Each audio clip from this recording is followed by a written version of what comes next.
2025-26 ഇതൊരു സാധാരണ വർഷമല്ല. കേരള ഇൻഷുറൻസ് ഏജൻസിന്റെ ഒരു ഗോൾഡൻ ഇയർ ആയേക്കാണ്. പക്ഷേ ഇതിനൊരു കണ്ടീഷനുണ്ട്. നിങ്ങൾ മസ്റ്റ് ഗോ ഡിജിറ്റൽ. ഇൻഷുറൻസ് വേൾഡിൽ വളരെ മാസീവ് ആയിട്ടുള്ള ചേഞ്ചുകൾ നടക്കുകയാണ്. ഉദാഹരണത്തിന് IRDയുടെ റിഫോംസ് വരികയാണ്. ബീമാ സുഖ പോലുള്ള പ്ലാറ്റ്ഫോമുകൾ, AI ടൂൾസ് ഇൻഷുറൻസ് മേഖലയിലേക്ക് കടന്നു വരുന്നു. ഓൺലൈൻ അവയർനെസ്സുകൾ വരുന്നു.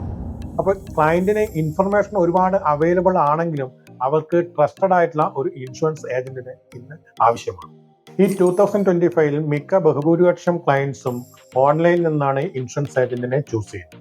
അവർക്ക് ക്രെഡിബിലിറ്റി ഉണ്ടെങ്കിൽ, അവർക്ക് വിസിബിലിറ്റി ഉണ്ടെങ്കിൽ ഈ ക്ലയൻസ് അവരെ ട്രസ്റ്റ് ചെയ്യും. അവർക്ക് കൂടുതൽ കോൺടാക്ട് ചെയ്ത് ഈ ട്രസ്റ്റിൽ നിന്നും ആ ഇൻഷുറൻസ് ഏജന്റിൽ നിന്നും അവർ പോളിസി ബൈ ചെയ്യും. 2025 ഇൻഷുറൻസ് മേഖലയിൽ വിജയിക്കാൻ ആഗ്രഹിക്കുന്ന ഏജന്റുമാർക്ക് തീർച്ചയായിട്ടും digital presence is equal to survival tool.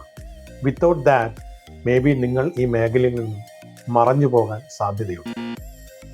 ഇനി വരുന്ന കാലഘട്ടങ്ങളിൽ നമ്മുടെ ക്രെഡിബിലിറ്റി, ഒരു ഇൻഷുറൻസ് ഏജന്റിന്റെ ക്രെഡിബിലിറ്റി എന്ന് പറയുന്നത് നിങ്ങൾ സോഷ്യൽ മീഡിയയിൽ പോസ്റ്റ് ചെയ്യുന്ന റീൽസ് ആവാം, അല്ലെങ്കിൽ മറ്റ് കണ്ടന്റ്സ് ആവാം, നിങ്ങളുടെ വാട്സപ്പ് ബ്രാൻഡിംഗ് ആവാം, അതുമല്ലെങ്കിൽ ഓൺലൈൻ റിവ്യൂസ്, നിങ്ങളുടെ ക്ലയൻറ്റ്സ് കസ്റ്റമേഴ്സ് നിങ്ങൾക്ക് തരുന്ന ഓൺലൈൻ റിവ്യൂസ് എന്നിവയാണ്. നിങ്ങളുടെ digital visibility is equal to future stability.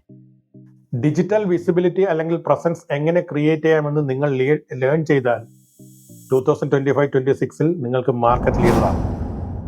അല്ലെങ്കിൽ ഒരുപക്ഷെ നിങ്ങൾ പിന്നിൽ പോയേക്കാം. Learn now, lead now. ഈ വീഡിയോയിൽ പറഞ്ഞ കാര്യങ്ങൾ ഒരു ഇൻഷുറൻസ് ഏജന്റ് എന്ന നിലയിൽ നിങ്ങൾക്ക് വാല്യുബിൾ ആയി തോന്നുമെങ്കിൽ തീർച്ചയായിട്ടും ഈ പേജ് ഫോളോ ചെയ്യുക, അല്ലെങ്കിൽ സബ്സ്ക്രൈബ് ചെയ്യുക. ഇനി നിങ്ങൾക്ക് എന്തെങ്കിലും ഡൗട്ട്സ് ഉണ്ടെങ്കിൽ ഇവിടെ കമന്റായി ചോദിക്കാവുന്നതാണ്. ഡെയിലി ഈ ചാനലിൽ ഒരു വീഡിയോ വെച്ച് പോസ്റ്റ് ചെയ്യുന്നതായിരിക്കും.